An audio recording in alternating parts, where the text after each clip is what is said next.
আজকে আমাদের রেসিপি পুঁই চিংড়ি, মানে পুঁই শাক দিয়ে চিংড়ি মাছের তরকারি।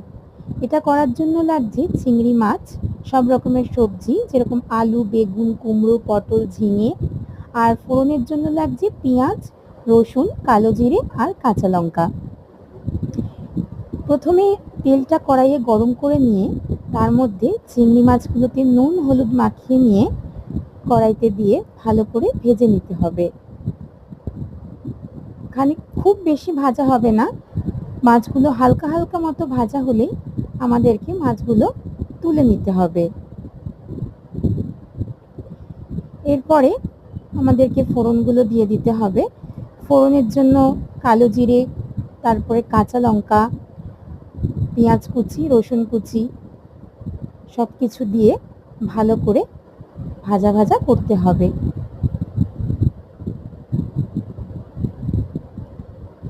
মনে রাখতে হবে এগুলো একটু হালকা ভাজা হবে, কোনো কিছুই যেন খুব বেশি কড়া করে ভাজা না হয়ে যায়। হালকা ভাজা হয়ে গেলে তার মধ্যে আমাদের সবজিগুলো কেটে ধুয়ে রাখা সবজিগুলো ভালো করে দিয়ে আবার ভাজতে হবে। এদিকে একটা মশলার পেস্ট করে নিতে হবে। মশলার মধ্যে আমি দিয়েছি নুন, হলুদ, কাশ্মীরি লঙ্কার গুঁড়ো আর জিরের গুঁড়ো। মশলাটা দিয়ে আবারও কষতে হবে। মশলা কষা হয়ে গেলে তার মধ্যে দিয়ে দিতে হবে পুঁই শাক আর চিংড়ি মাছ।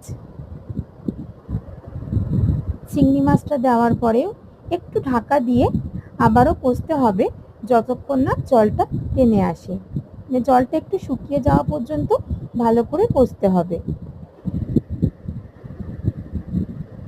জলটা শুকিয়ে গেলে সাইড দিয়ে যখন দেখবেন তেল বেরিয়ে আসছে, তখন বুঝতে হবে যে আমাদের রান্নাটা মোটামুটি হয়ে গেছে, রেডি হয়ে গেছে আমাদের পুঁই চিংড়ি।